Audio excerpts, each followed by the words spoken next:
Conspiracies. Are some grounded in truth? Are they fraught with lies? Maybe a bit of both? It doesn't matter to the point I'm about to make. Here is the truth. It is very easy to create your own narrative to be whatever you want. You can control and shape the flow. You grab this from here and that from there, and with a little imagination, you now have world leaders worshiping the devil and bleeding essence from babies. Take a bit of this, a bit of that, mix it together, and look, the earth is flat. I can prove it, this man says. Regardless of whether or not there is any merit to such claims, the point is, anyone can do this. Compelling coincidence and synchronicities can be found everywhere and within all things. Anyone can fashion a tale and find what appears to be supporting evidence if they dig deep enough, search long enough, and dream big enough. And what's spectacular is how people will believe. They will. In fact, we are all suspect for believing untruths. This just fascinates me. What is this human dilemma? What is our problem? Are we too prone to believing the first thing we see or hear? The first thing we are taught, or whatever feels good? Is this the reason we are so religious? Take a little from Daniel, a little from Isaiah, and you have a Messiah who saves your soul by means of a Bronze Age blood sacrifice ritual, coming back to life and then floating up into the clouds. Just start fishing.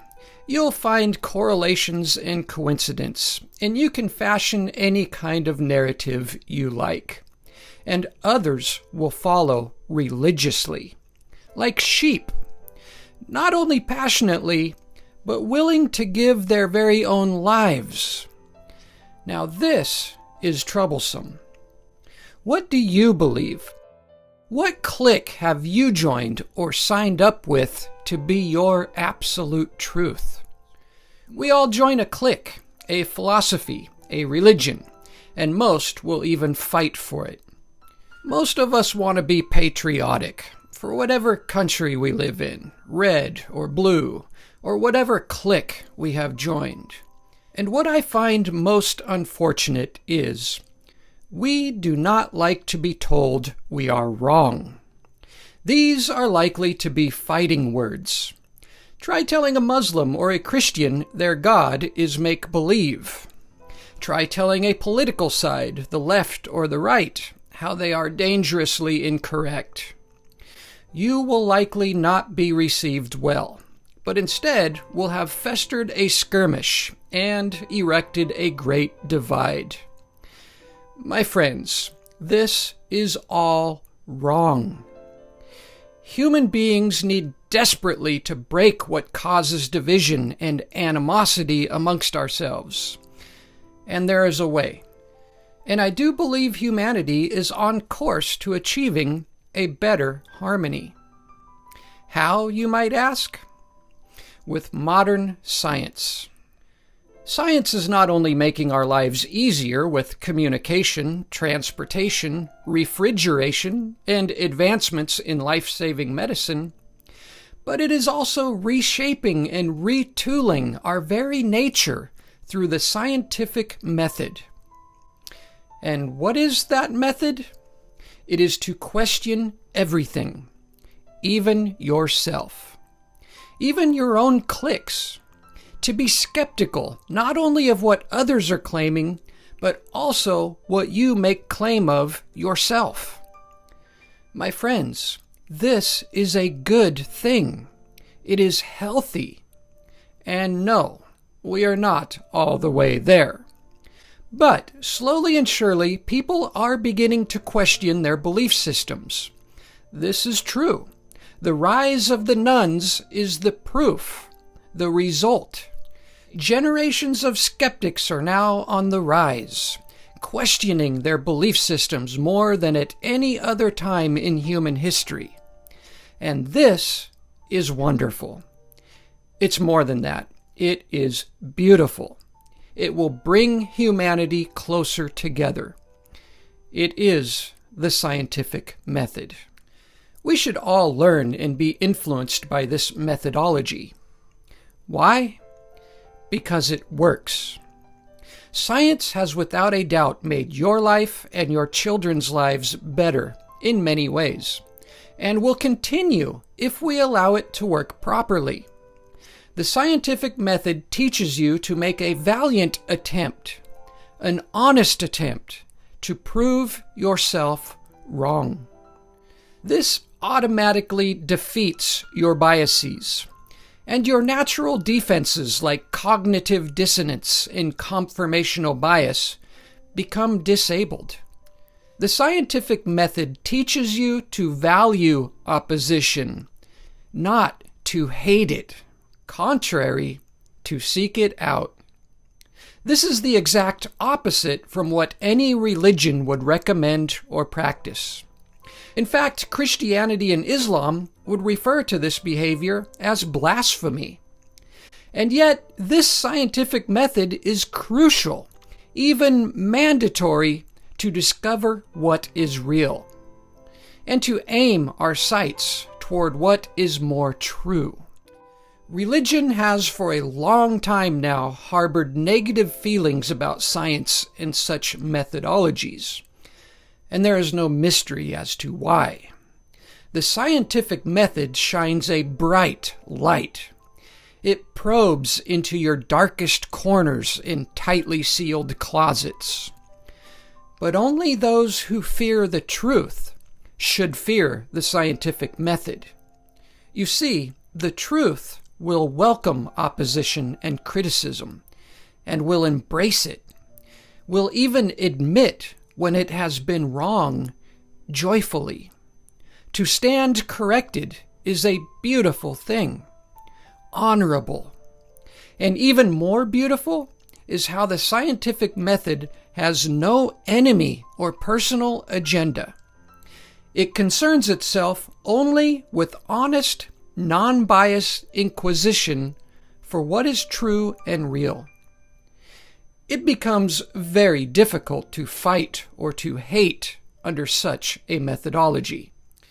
Now, of course, it can be argued that some scientists do not adhere to this methodology scrupulously, and that they let their biases control them.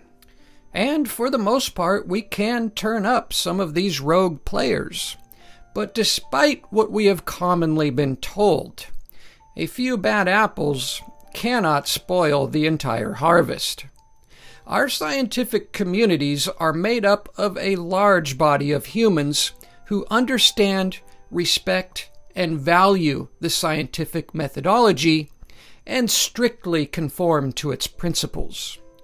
A few rogue players doesn't change the fact that the methodology works if we exercise it and apply it to our way of thinking.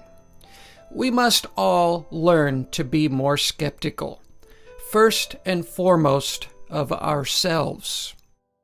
According to the principles of the scientific method, you must lay out your thesis, your beliefs, your agendas, with the intent to prove yourself wrong.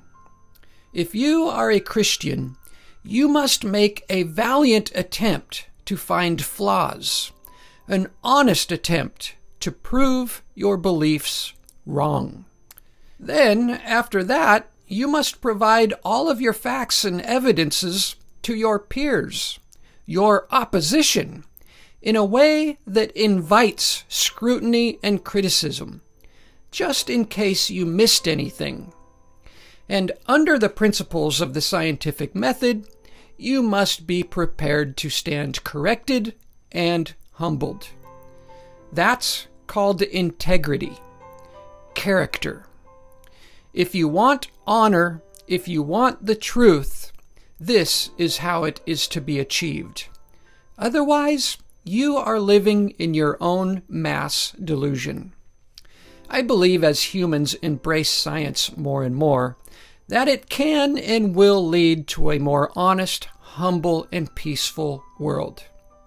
something religion has always tried to accomplish and fails miserably. Religion has never brought us together. It divides us into squabbling groups. Even Christians separate and argue amongst themselves. Oftentimes, religion will even provoke extreme hate.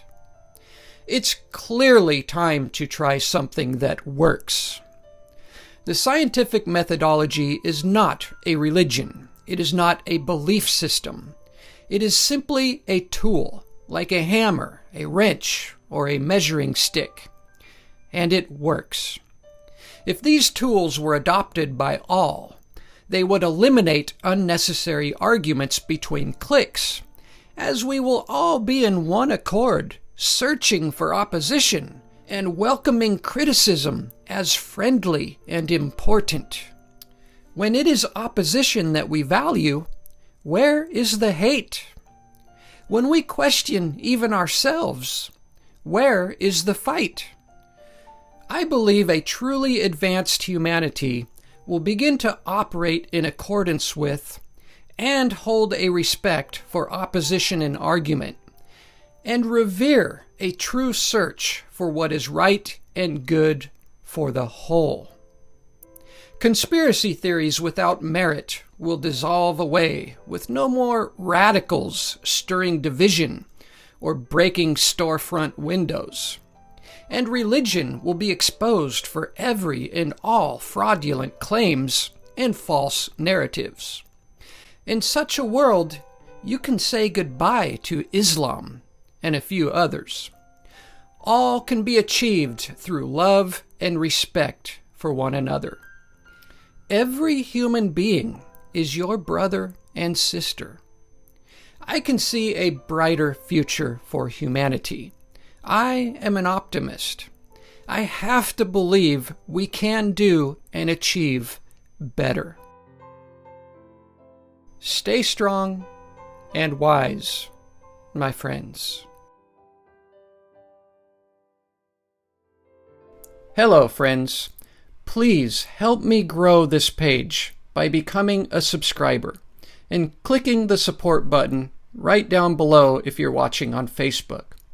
Or go to patreon.com/Stairway to Reason and sign up, become a member for as little as $1 a month. And if you don't like subscribing and signing up for things, I have a PayPal where you can make reoccurring monthly donations for as little as $1.